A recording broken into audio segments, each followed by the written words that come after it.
Hi Emerson, just call me Gigi. And for everybody else, I'm Susan Walker. I'm an artist. This is my studio in Issaquah, Washington. And years ago, and we're talking 30 years ago, I was a first grade teacher. And I wanted to share some of those skills with Emerson as he's learning to read. He's a kindergartner, so join us if you can. Thank you. See you soon.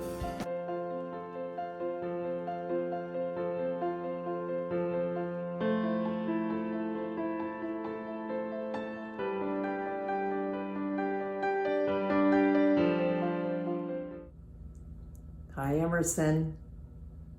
Hi, Taylor. Hi, Parker. Just call me Gigi.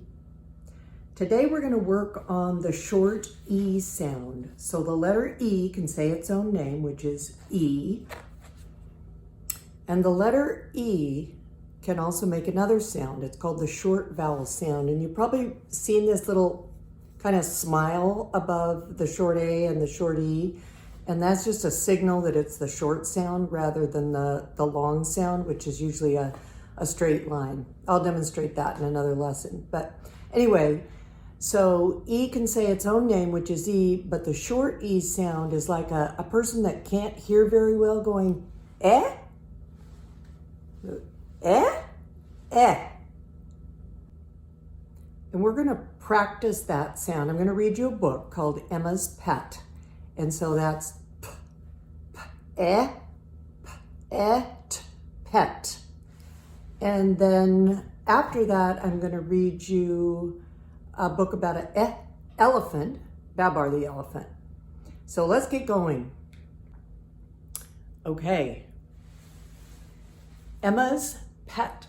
And it's really funny because we know Emma, she's your cousin, but our Emma is 20 years old. This is Emma, who's a stuffy.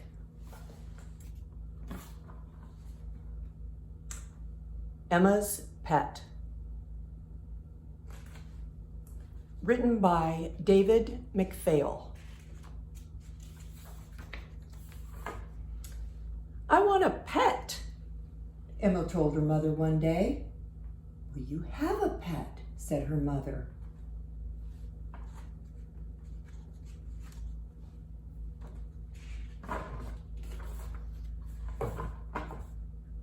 Fluffy's not cuddly. I want a big, soft, cuddly pet. So Emma went looking for a pet. The first thing she found was a bug. Even Emma couldn't say that was cuddly. The mouse she found was soft and cuddly, but it wasn't big. The bird had nice, soft feathers.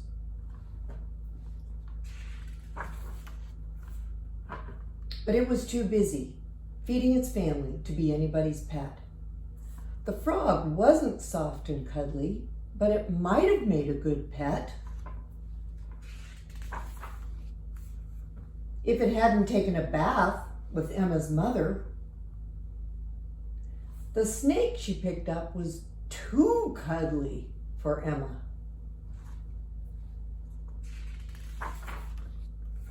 Then she got a fish, but that was too wet and slippery.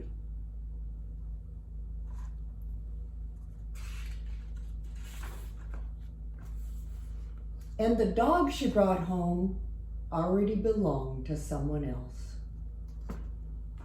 Emma was sad. She sat down on a rock and began to cry.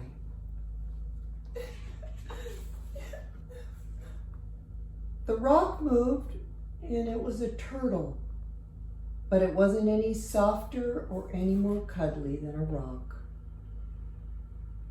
Then Emma saw the biggest, softest, cuddliest thing she had ever seen.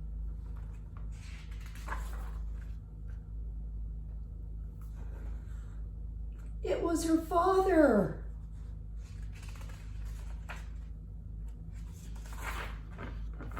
Will you be my pet? She asked. Always, said her father. Will you be mine? "Yes," said Emma. And she hugged her new, big, soft, cuddly pet, and it hugged her right back. The end. Emerson, on this page in the book, here's a short A sound for the word sad. This is the picture when she was crying. Emma was sad. Sad. Sad. Emma was sad. And here's another one. Sat. She sat down on a rock. Sat. Sat. So remember Emerson and Taylor and Parker, when you see a word that has a short E in it, it's like the sound, the picture clue kind of, you're going, eh? Like you can't hear very well, like maybe you're a grandpa or a grandma and you go, eh? Eh? So that's the sound it makes. So the book we read was Emma's Pet. So pet.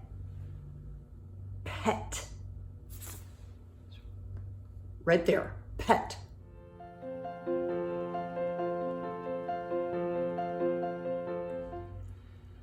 One thing I wanted you to know about the Babar books, because I collect them, is they were written by a father for his son for bednight stories, and so for nighttime stories.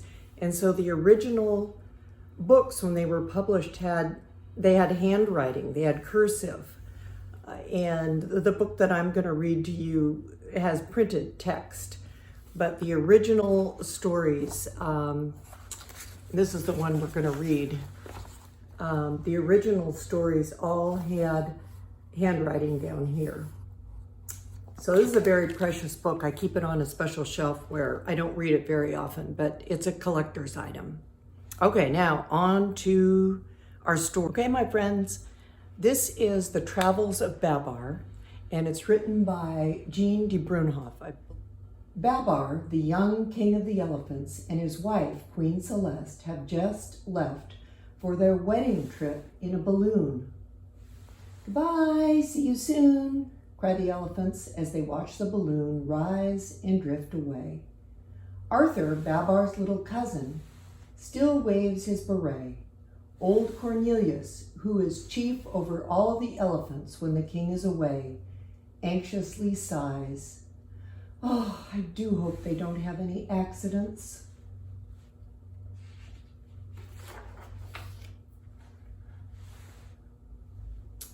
The country of the elephants is now far away.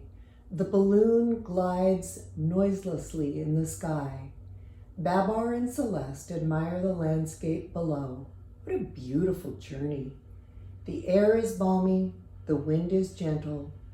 There is the ocean, the big blue ocean.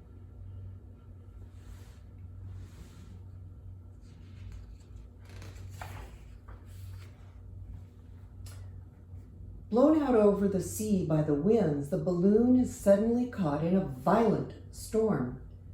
Babar and Celeste tremble with fear and cling with all their might to the basket of the balloon.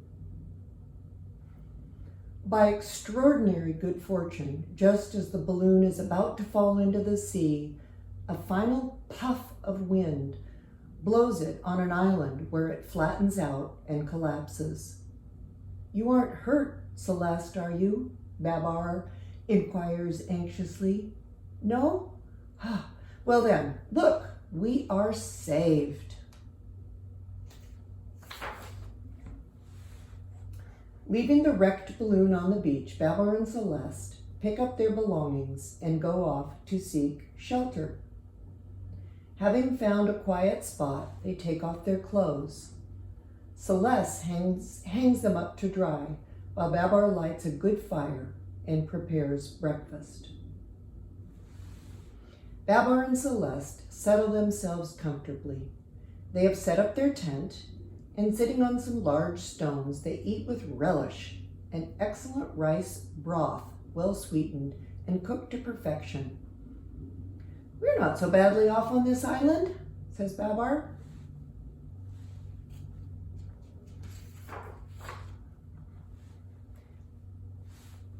Uh-oh.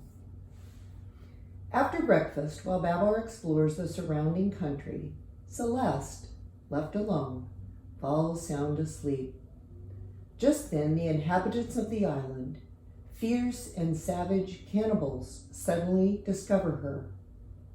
"What kind of strange beast is this?" they say to one another. "We have never seen anything like it. Its meat must be very tender.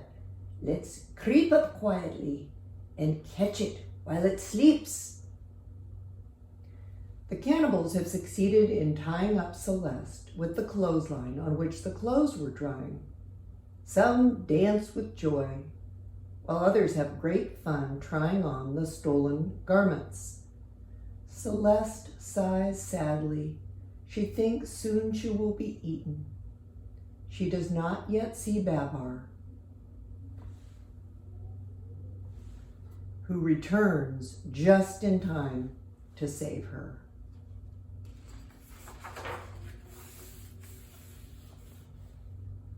In the twinkling of an eye, Babar has unbound Celeste, and they both hurl themselves on the cannibals. Some are wounded, others take flight. All are terrified. Only a few courageous ones still resist, but they are thinking, "These big animals are certainly terribly strong, and their hides are mighty tough."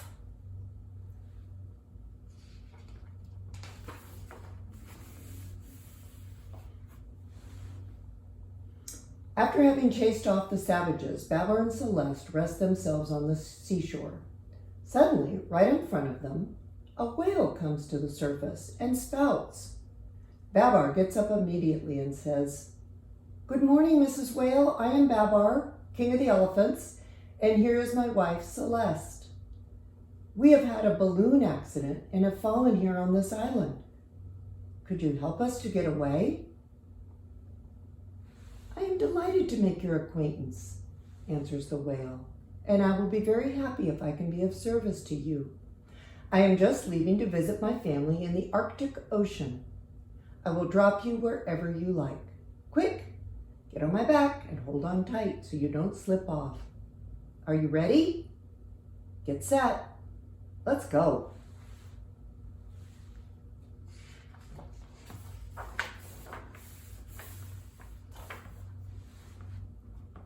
A few days later, a little weary, they are resting on a reef. Just then, a school of little fish swims by. "I am going to eat some of these," says the whale. "I'll be back in a minute." And she dives down after them.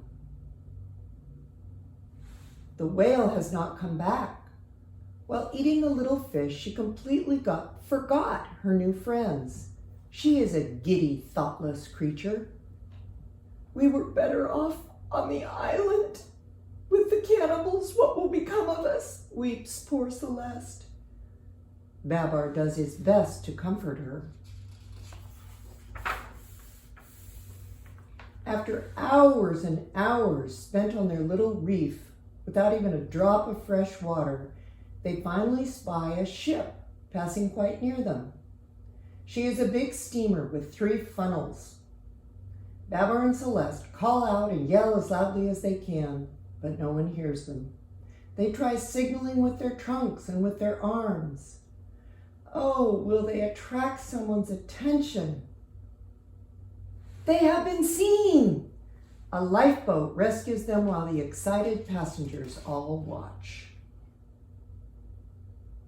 The passengers are up here.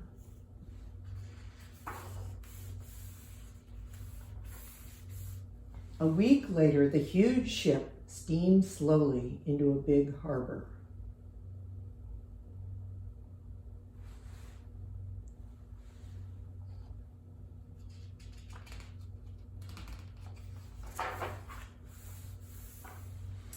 All the passengers go down the gangplank. Babar and Celeste would like to follow too, but they are not allowed to. They have lost their crowns during the storm, so no one will believe that they are actually king and queen of the elephants. And the captain of the ship orders them locked up in the ship's stables. Look at his angry face. Grrr. They give us straw to sleep on, cries Babar angrily. We are fed hay as though we were donkeys. The door is locked. I've had enough of this. I'm going to smash everything. Oh, be quiet, be quiet, be quiet, I beg you, says Celeste. I hear someone. It's the captain coming. Let's be good, and he'll let us out.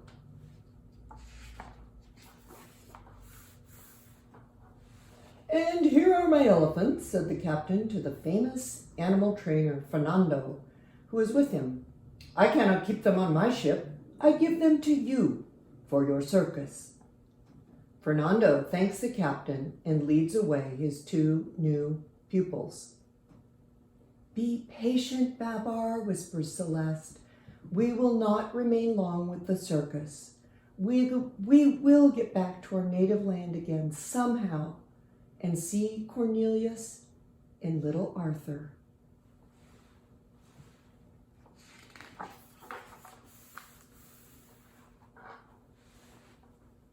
Now, just at this time, back in the elephant's country, little Arthur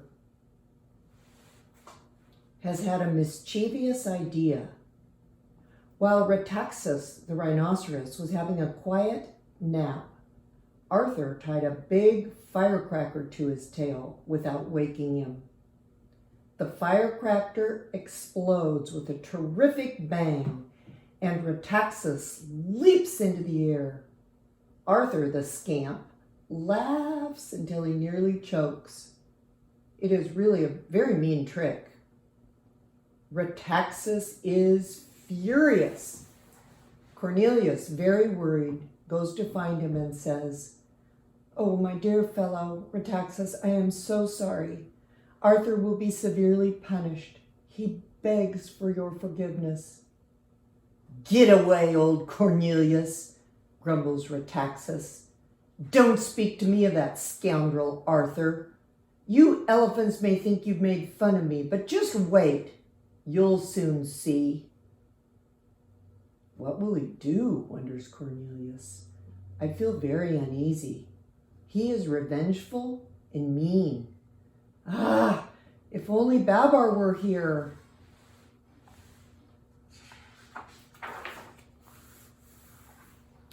But Babar is now far away, playing the trumpet, while Celeste dances in Fernando's circus.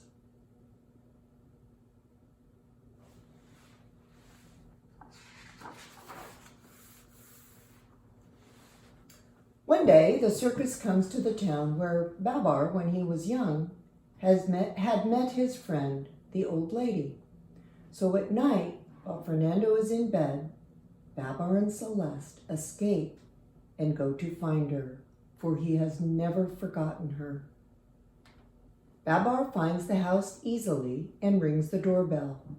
The old lady awakes, puts on her wrapper, steps out on her balcony, and calls out, Who's there? Babar and Celeste, they answer her. The old lady is overjoyed. She really believed she would never see them again. Babar and Celeste are happy too, for they will never have to go back to the circus. Soon they will be able to rejoin Arthur and Cornelius. The old lady has promised to help them. The old lady lends Celeste a nightgown and provides Babar with a pair of pajamas. They have just awakened after a sound sleep. Now they are having breakfast in bed, for they are still quite tired after all their adventures.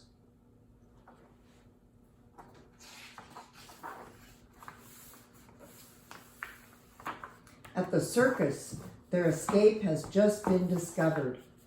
Stop, thief! My elephants have been stolen! Cries the excited Fernando. Little ones, oh little ones, where are you hiding? The clowns repeat and look everywhere for them. Babar and Celeste will not be caught again. Here they are on their way to the station with the old lady. They need a few days' rest before returning to their own land. So the three of them are going to the mountains to enjoy the fresh air and try a little skiing.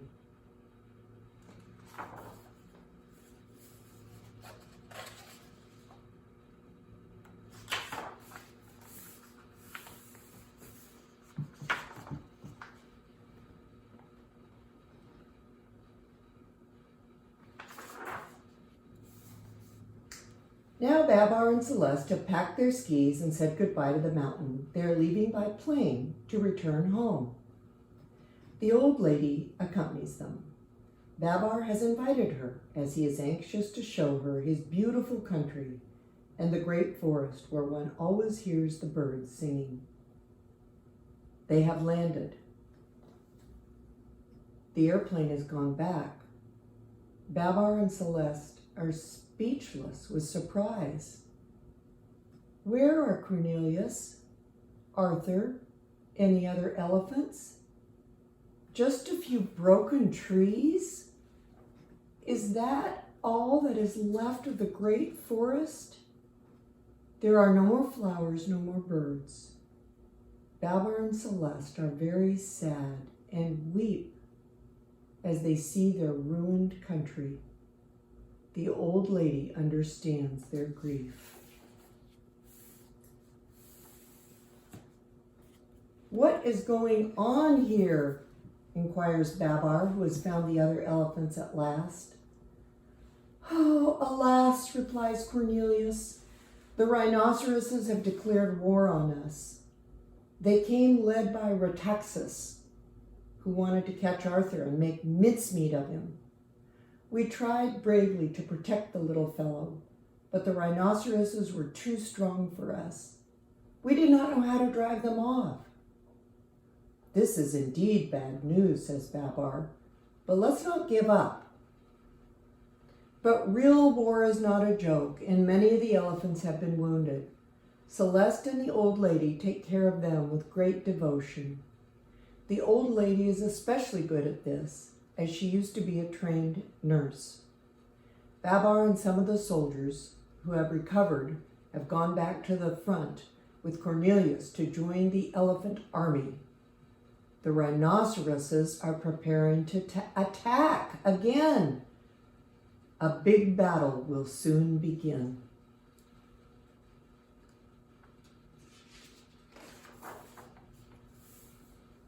Here is the camp of the rhinoceros. The soldiers are awaiting orders and think, we will once again defeat the elephants and then the war will be over and we can all go home. Spiteful old Rhetaxus maliciously says to his friend General Pamir, ha, ha, ha. Pretty soon we will tweak the ears of this young King Babar and punish that rascal Arthur. Here is the camp of the elephants. They have all found new courage. And now Babar has a bright idea. He disguises his biggest soldiers, painting their tails bright red, and near their tails on either side, he paints large, frightening eyes. Arthur sets to work making wigs. He works as hard as he can, so he'll be forgiven for causing all this trouble.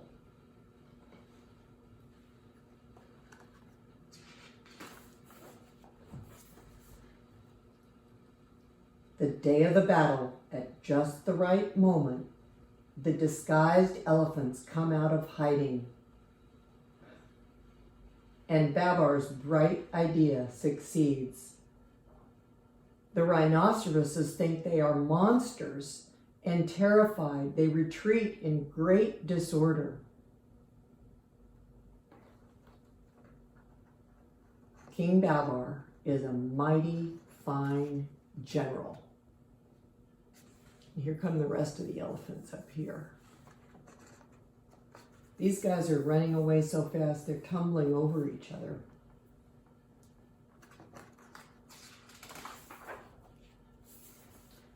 The rhinoceroses have fled and are still running.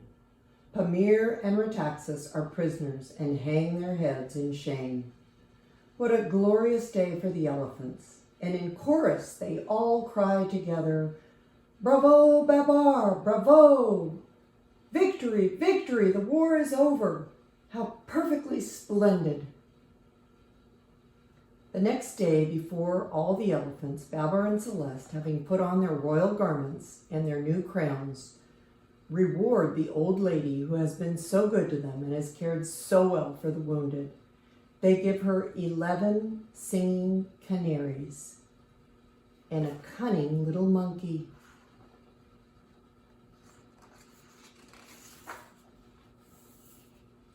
After the ceremony, Babar and Celeste and the old lady sit and chat under the palm trees. And what are we going to do next? Asked the old lady. I am going to rule my kingdom wisely, says Babar, and if you remain with us, you can help make my subjects happy. The end. That is one of my favorite Babar books. And the reason we read it is because elephant starts with a short E sound.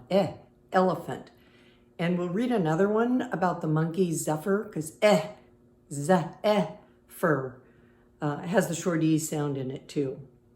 But I can still remember my parents reading me that same book, Emerson, especially that page where the elephants pop out in disguise with those two eyes on either side of their tail. Such a great, great story. All right, see you all again soon. Bye-bye.